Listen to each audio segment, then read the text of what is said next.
Nous parlons ce matin d'un secteur qui peut rapporter gros à l'État guinéen, mais à condition d'y mettre de l'ordre, oui. Et c'est le secteur des jeux du hasard. Il y a des problèmes entre les acteurs, notamment le cadre juridique. Mamadou Boyi. Oui, Khalil, aujourd'hui, quand vous prenez par exemple ce secteur, il y a beaucoup de choses qui se passent. Dans un premier temps, quand vous prenez par exemple aujourd'hui les partenaires techniques et financiers de la Guinée, et même les d'éminents économistes, tout le monde s'accorde sur le fait que l'économie guinéenne doit être diversifiée. C'est-à-dire qu'on ne peut pas continuer à compter sur les mines pour que l'État engrange beaucoup de revenus et faire face à ses politiques de développement. Il y a des secteurs aujourd'hui qui émergent et qui peuvent aussi rapporter gros à l'État guinéen, mais à condition d'y mettre de l'ordre. C'est justement aujourd'hui le secteur des jeux du hasard en Guinée. Aujourd'hui, c'est un secteur qui peut rapporter, je le disais tantôt, haut, en tout cas gros à l'État guinéen, mais il y a lieu, n'est-ce pas, que les acteurs qui interviennent dans le secteur puissent, n'est-ce pas, être, en tout cas, évoluer dans un environnement favorable à cela. Et quand vous prenez, par exemple, aujourd'hui le secteur de jeu, il y a deux acteurs majeurs qui interviennent. D'abord, vous avez les opérateurs de jeu, donc les entreprises, par ricochet, les exploitants de jeu. Ça, c'est le premier acteur. L'autre acteur, c'est l'agence qui vient d'être mise en place. L'agence de régulation du secteur des jeux et pratiques assimilées, l'AGIRPA. D'accord? Alors, ces deux acteurs aujourd'hui animent le secteur des jeux du hasard en Guinée et en même temps aident l'État à tirer toute la manne financière qui se dégage dans le secteur. Ok? Maintenant, le problème qui se pose aujourd'hui, c'est un peu le cadre juridique. C'est-à-dire, on a l'impression que les deux acteurs, c'est-à-dire l'AGIRPA, l'agence de régulation et les opérateurs ne s'accordent pas, ne s'entendent pas. La cohabitation devient difficile. Quand vous prenez par exemple le cadre juridique de la... Je cite une entreprise, l'opérateur de jeux au hasard, par exemple. Je prends par exemple la Lonagui. La Lonagui a été mise en place en mai 2022. Le décret conférait à l'époque à Lonagui l'exclusivité de l'exploitation en réseau physique, distribution de toutes les formes de jeux en Guinée. Par après, ce décret a été modifié pour ouvrir le secteur à la concurrence. Vous prenez aussi l'agence de régulation l'AGIRPA. Eh bien, elle a été mise en place en janvier 2023. D'accord? C'est vrai qu'aujourd'hui, son conseil d'administration n'a pas été, n'est-ce pas, mis en place par le colonel Mamadi Doumbouya. Mais, toujours est-il que l'agence, quand même, a commencé à, n'est-ce pas, travailler sur le terrain. Parce qu'elle ne peut pas continuer à attendre que le conseil d'administration soit mis en place. Maintenant, le problème qui se pose aujourd'hui, c'est qu'il n'y a pas cette parfaite entente entre l'AGIRPA et les opérateurs de jeux, c'est-à-dire les exploitants. Parce que le cadre juridique, il y a piétinement. Ce qu'il y a lieu de ressortir, c'est qu'aujourd'hui, quand vous prenez par exemple les exploitants, le gros problème aujourd'hui, ou en tout cas, la grande manne financière est tirée par les exploitations du jeu sur le terrain, c'est-à-dire les entreprises qui offrent des produits de jeu aux parieurs et qui parient soit de manière physique ou en ligne. D'accord? Donc aujourd'hui, c'est eux qui mobilisent pratiquement l'essentiel des revenus pour l'État. Maintenant, il y a cette agence, l'AGIRPA, qui a été créée pour, n'est-ce pas, réguler le secteur, mais en même temps, tirer les redevances qui seront versées à partir du trésor public. C'est là où l'entente n'est pas entre ces deux acteurs. Il y a lieu aujourd'hui que les choses soient claires. C'est que quand vous prenez l'agence de régulation, elle ne peut pas évoluer sur le terrain sans des opérateurs de jeu. Son existence est conditionnée par le travail des opérateurs de jeu sur le terrain. Si ces opérateurs, ces exploitations de jeu ne font pas bien leur travail, n'offrent pas de produits aux parieurs, ça veut dire qu'il n'y a pas d'argent là. Maintenant, il faut donner la latitude quand même à ces exploitants de jeu, à ces entreprises qui évoluent sur le terrain, de pouvoir quand même faire leur travail sereinement sur le terrain avec le respect des cadres juridiques. Donc ça, c'est le premier aspect de cela. Et maintenant, il y a aussi le cas des redevances issues dans le secteur des jeux du hasard et la répartition aussi. Et alors, Khalil, quand vous prenez cela, et en vertu du décret de l'agence, on dit ici que les taux d'application sur les produits des jeux en ligne pour le paiement des redevances mensuelles sont repartis comme suit. 15% des redevances payées sont reversées au trésor public. 15% des redevances payées sont reversées à l'AGIRPA au titre de la régulation, donc sa mission de régulation sur le terrain, et 5% des redevances, n'est-ce pas, sont reversées au titre du Fonds de développement social, ce qui fait les 35% ici. Et les 75% pour compléter à 100%, les 75% sont repartis en termes de gains en direction des parieurs. Donc aujourd'hui, c'est à peu près l'application de ces taux qui posent problème sur le terrain. Eh bien, l'AGIRPA estime que les 15% doivent être reversés au trésor public. Et là-dessus, les opérateurs du jeu ne sont pas d'accord. C'est pourquoi aujourd'hui, il faut un arbitrage entre ces deux opérateurs. Puisque l'essentiel, la finalité, c'est quand même d'appuyer l'État pour mobiliser des recettes. Mais si deux acteurs qui doivent être amenés à mobiliser de l'argent pour l'État s'entre-déchirent, ça veut dire qu'il y a problème. Donc aujourd'hui, il appartient au colonel Mamadi Doumbouya, à l'État guinéen donc, de faire un arbitrage entre l'AGIRPA, mais aussi les exploitants, les opérateurs de jeu, pour pouvoir concilier les positions, parce qu'ils ont la même mission. C'est de servir l'État, c'est de mobiliser des fonds pour l'État. Donc aujourd'hui, s'il y a des problèmes, ils peuvent se concerter, ils peuvent échanger pour harmoniser les positions de nature à faire du secteur des jeux en Guinée un secteur qui rapporte gros à l'État à l'image des mines. Alors, on dit que c'est une décision illégale selon le décret de création donc, de l'ARSJPA en date du 29 1er mois 2023. Il est placé sous la tutelle technique de la présidence et financière du ministère des Finances. Et cette décision, pareil, devrait tout d'abord être signée par un arrêté conjoint. Il y a ce qui pose problème. Et il y a aussi une autre grosse question qui se pose. C'est quoi l'urgence de tout ce semblant de réforme? Car c'est un secteur très facile à gérer. Il suffit juste de mettre en place un système de monitoring aussi. Évidemment, le système de monitoring, il peut permettre, n'est-ce pas, d'avoir une idée de l'évolution. Je précise qu'il ne s'agit pas d'un dossier d'enquête. Oui, allez-y. Oui, évidemment. Il s'agit d'une mise au point très importante parce qu'aujourd'hui, l'opinion est submergée par cette question aujourd'hui des jeux du hasard en Guinée et le torchon brûle entre les deux parties. Par rapport à la question que vous venez de poser, c'est que l'urgence aujourd'hui, c'est de permettre à chaque acteur dans le secteur de jouer pleinement son rôle pour permettre à l'État guinéen de faire face à ses obligations vis-à-vis de la demande sociale. Je prends un exemple très simple. Quand vous prenez par exemple, Khalil, la loi de finances rectificative 2023, les dépenses d'investissement s'élèvent à près de 14 000 milliards de francs guinéens. Pour mobiliser ce montant, l'État guinéen compte d'abord sur ses propres ressources, c'est-à-dire le BND, le budget national de développement. Et quand vous parlez de budget national de développement, cela revient des propres ressources de l'État. Alors s'il n'y a pas de secteur qui puisse apporter cet argent à l'État, où l'État va prendre cet argent? Parce que quand vous prenez les partenaires techniques et financiers, ils sont prompts à vous donner de l'argent, mais à des conditions. Et ces conditions-là s'échelonnent sur la durée. Donc aujourd'hui, l'urgence par exemple pour l'agence de régulation, c'est de montrer d'une part à ses exploitants qu'il y a une autorité qui régule le marché, qui surveille, qui contrôle et qui fixe les attributions. De l'autre côté, il faut rappeler aussi que les exploitations de ces jeux, que ce soit des jeux en segment physique ou en ligne, eh bien, ils ont aussi un grand rôle à jouer. Il faut les protéger, il faut les mettre, ces opérateurs de jeux, dans des conditions propices pour leur permettre de bien jouer leur rôle sur le terrain. Mais si on continue à les piétiner, si on continue à mettre en place un système ne leur permettant pas d'évoluer dans un environnement favorable pour leur permettre de jouer leur rôle, on apprend aussi qu'il y a des opérateurs de jeux qui payent leur redevance à cette autorité, mais pas en tout cas au trésor public. Bon, c'est des informations qui ont circulé. Mais ce qu'il y a lieu de souligner, c'est qu'au début, lorsque la LONAGUI, par des individus. Évidemment, lorsque la LONAGUI avait l'exclusivité dans le secteur du jeu, là, par exemple, quand vous prenez la licence annuelle, c'était à 350 millions. Ce qui a été rehaussé avec la présence de l'agence de régulation. Maintenant, s'il y a rehaussement, je pense que c'est des questions qui sont ouvertes. On peut continuer à discuter, à échanger, en rassemblant tous les acteurs dans le système. Puisque ce sont ces acteurs, c'est-à-dire l'agence, mais aussi les exploitants plutôt, qui, n'est-ce pas, régulent le secteur, qui animent le secteur. Donc s'il y a un problème, il faut faire un arbitrage, il faut les appeler, il faut ouvrir des concertations pour, n'est-ce pas, permettre de trouver le juste milieu pour que chaque partie puisse jouer pleinement son rôle et au finish apporter gros dans les caisses de l'État. Donc Khalil, aujourd'hui, c'est important de le souligner. Si nous voulons en tout cas une économie forte dans le pays, une Guinée en tout cas économiquement forte, une Guinée socialement unie, une Guinée politiquement stable, il faut aujourd'hui que les acteurs à tous les niveaux puissent jouer leur rôle dans la limite de leurs prérogatives.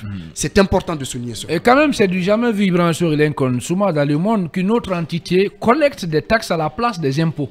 Oui, tout à fait. On va d'abord s'excuser auprès des auditeurs pour dire que ce n'est pas un dossier d'enquête. Oui, c'est un sujet inscrit à l'ordre de cette émission qu'on est en train de discuter. Absolument. Les enquêtes, il y a des heures pour ça. Donc, à l'intention de Ouri et toute la direction. Oui, c'est que les pratiques ont la peau dure. Dans ce pays, les gens sont habitués à l'argent facile.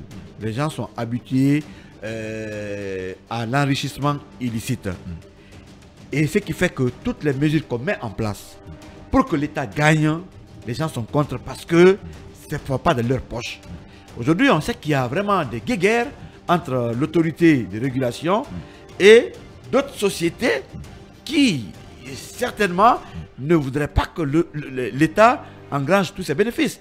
Mais qui n'est pas pour que le trésor public, c'est-à-dire puisse bénéficier, en tout cas, de ces montants qui peuvent servir au pays.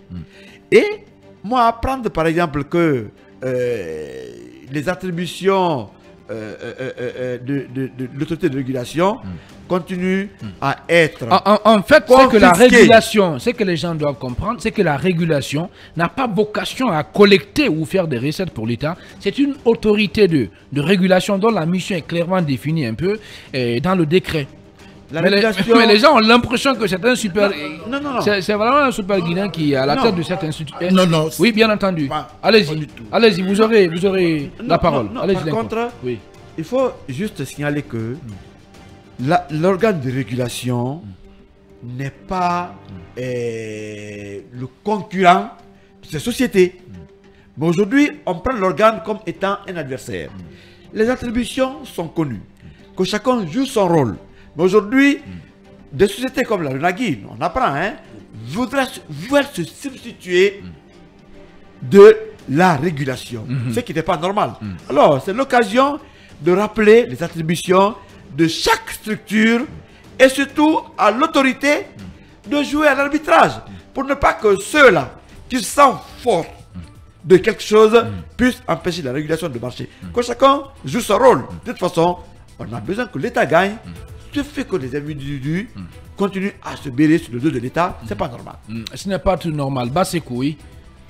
Oui, moi je suis parfaitement en phase avec ce que Lincoln dit. Il faut que tout soit fait pour que le travail se passe. C'est qu'en fait, ce que je ne comprends pas, selon les informations, c'est que, voilà, c'est que les opérateurs, au lieu qu'ils ne versent l'argent au niveau du trésor public, sont contents, n'est-ce pas, de mettre l'argent sur le compte des individus. Non. Justement, selon des informations qui restent à vérifier. Non, si ces informations... Oui, je pense qu'il faut éviter la création... Je pense qu'il faut éviter la création de structures parallèles. Autres que celles reconnues par même les lois nationales, parce que ça peut être une sorte de déperdition financière et ça peut... Et ce qui fait que parfois, qu'il y a de l'argent qui est collecté, issu des taxes et tout ça, et puis ça va dans les poches de certains individus. C'est pour cette raison que le gouvernement doit être ferme par rapport à tout ce qui est en train d'être dit, de prendre des dispositions pour que si ces informations qui sont reliées ici concernant la création de structures parallèles pour empocher de l'argent, si ces informations sont avérées, et bien que des dispositions soient prises pour que la réglementation, la loi puisse être appliquée, d'abord pour la suppression de ce compte parallèle et que l'argent puisse connaître une certaine orientation, une certaine utilisation rationnelle conformément aux dispositions en la matière. Alors, normalement, selon les tests juridiques, Ibrahim connaît, c'est qu'on exige que 25% du capital de ces entreprises-là soit guinéen, mais pratiquement dans les faits, on se pose la question si c'est respecté. Aussi. Mais écoutez, tu sais, comme je le dis, Lincoln l'a dit. Les mauvaises pratiques, on l'a produit. Les mauvaises pratiques, on l'a produit dans ce pays. Et il faut bien comprendre que c'est une histoire de gros sous. Hein? Quand vous prenez un peu la Lunagui, dans les années avant les années, si vous voulez, avant les années 2015, Lunagui faisait quoi? Lunagui organisait les jouets, mais Lunagui était régulateur du secteur. C'est-à-dire toutes les entreprises qui exerçaient dans ce secteur, c'est Lunagui. Au-delà d'être la Société nationale de jeux en Guinée, collectait les redevances pour les casinos, toutes les autres entreprises et versait au trésor public. Mais depuis la création de l'agence, ce travail est enlevé à Lunagui et donné à l'agence. l'État a dit, maintenant, il y a l'agence qui va être là pour réguler le secteur et l'agence va collecter les redevances pour verser au trésor public. Sur ce, il y a le directeur du trésor public qui a même qui a envoyé une note circulaire auprès de l'ONAGI pour demander à l'ONAGI que maintenant, après la création de l'agence, vous n'avez plus le droit de collecter les redevances. Et au-delà de cela, et écoute, les redevances versées au compte du trésor public sont là, vous pouvez le vérifier. Aujourd'hui, depuis la création de l'agence, depuis la Guinée, et la Guinée, c'est pour la première fois qu'il y a eu plus de 33 milliards de francs guinéens collectés par l'agence et versés au compte de l'État. Ce qui veut dire que il n'y a aucun autre compte qui n'est pas identifiable. Mais attention, ça reste à vérifier aussi. Non, ça reste à vérifier. On va le vérifier. Parce que là, il y a beaucoup de problèmes. Il y a beaucoup de problèmes. Mamadou Boy, il y a beaucoup de problèmes. Les gens répondent aux questions moi, sur le lieu après cette et la redevance nationale. Bien entendu. Il y a beaucoup de problèmes dans le secteur. C'est important de le dire. Et puis, toute entreprise, des fois, on a comme l'impression qu'on utilise l'ensemble de procédés qu'il faut pour tuer même les entreprises guinéennes. C'est important aussi de mentionner cela. Évidemment. Et on fait tout pour pour s'enrichir sur le dos du non, mais c'est important oui, allez-y. C'est pourquoi je vais rebondir sur le pan que le doyen est en train de dire. Khalil, aujourd'hui, il y a l'urgence pour l'État guinéen de mettre de l'ordre dans le secteur des yeux en Guinée. En créant l'agence de régulation, c'est une manière, n'est-ce pas, de réguler le secteur, surveiller le secteur et mettre à disposition les attributions. Et de l'autre côté, les exploitants, les opérateurs de jeu ont aussi leur mot à dire. C'est pourquoi aujourd'hui, moi j'interpelle l'État guinéen. Il y a lieu d'harmoniser les positions. Il y a lieu que les différents acteurs qui animent le secteur se concertent pour que les attributions de chacun, n'est-ce pas, soient fixées. Si aujourd'hui, il y a les informations qui font état de création de comptes parallèles, d'accord, nous savons que la Guinée, les habitudes, on a peau dure.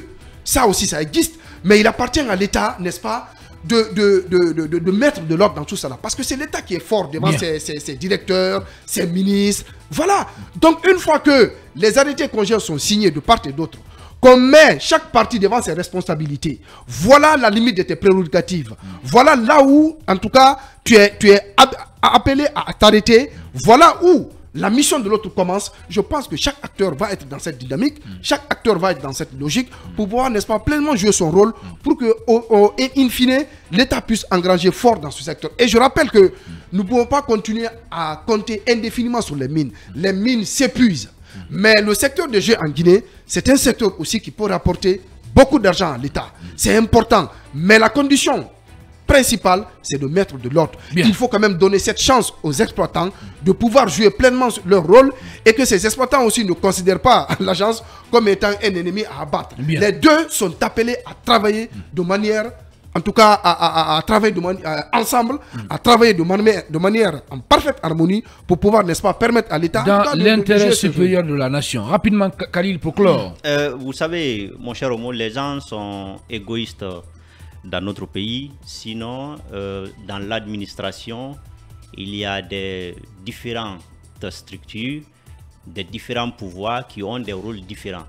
Mais ce qui arrive dans notre pays, c'est que quand, par exemple, on crée une structure de régulation et après on crée une structure de contrôle, ceux-là qui sont dans la structure de régulation n'approuvent pas la structure de contrôle. Pourquoi ?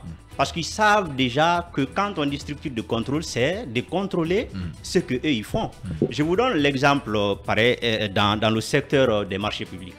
Vous avez une structure de passation qui est le département concerné, c'est-à-dire le département qui passe l'offre. Vous avez une structure de régulation, vous avez aussi une structure de contrôle. Mais vous savez que la structure de régulation n'aime pas la structure de contrôle. Pourquoi? Parce que ça restreint leur liberté, ça restreint leur manière d'agir, ça a un regard sur leur manière d'agir. Donc je peux comprendre l'agitation par exemple d'une agence qui sait qu'une autre agence est venue pour des compétences ou des attributions qui lui était confié, qu'une autre agence agisse dans ce sens-là. Mais c'est normal dans un État. C'est normal dans l'administration. Il faut que cela soit accepté. Et je pense que les décrets qui ont été pris dans ce sens-là ne sont pas contradictoires. Et les décrets fixent les attributions de chaque structure. Et quand on engage des réformes, il faut les respecter, les mener surtout jusqu'au bout. C'est de ça qu'il s'agit. Oui, je suis d'accord, il faut aller c'est pour vous appuyer en fait. Oui, je suis d'accord avec vous, mais il faut que les gens quand même arrêtent cet égoïsme dans l'administration. Vous avez une structure de régulation, une agence a été créée. Cette agence a ses compétences, ses attributions. Vous devez les respecter. Vous ne pouvez pas tout faire à la fois. Parce que c'est ce qui nous a fatigués jusque maintenant. Ce sont des réformes qui ont été engagées avec l'ancien régime Alpha Condé. Parce que tout était concentré dans une seule structure, dans une seule administration. Ce qui n'arrangeait pas ici le contrôle des fonds publics. Maintenant, quand vous créez une structure, c'est normal d'avoir une structure de passation, par exemple dans le secteur des marchés publics, comme tu l'as dit, une structure de régulation, mais aussi une structure de contrôle pour éviter que les gens en fassent des abus. Bien, vous nous écoutez à Faloulaye, c'est à Sougueta. Merci de nous rejoindre sur Film Guinée, la radio du peuple.